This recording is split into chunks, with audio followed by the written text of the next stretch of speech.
આ છે પાકિસ્તાન આર્મી અને ટેરરિસ્ટના ગાઢ સંબંધોના સબૂત. ભારતના હુમલામાં ટેરરિસ્ટ માર્યા ગયા તો એમના જનાજામાં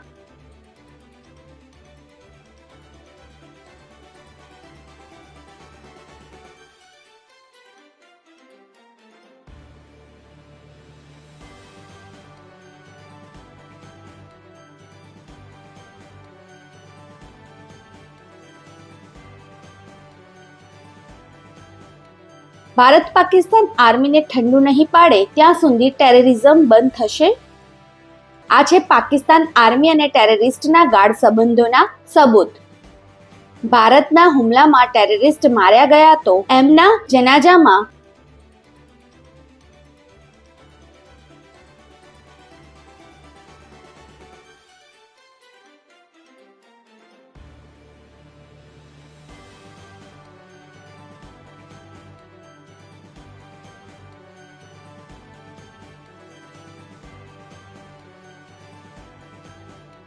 ભારત પાકિસ્તાન આર્મીને ઠંડુ નહીં પાડે ત્યાં સુધી ટેરરિઝમ બંધ થશે.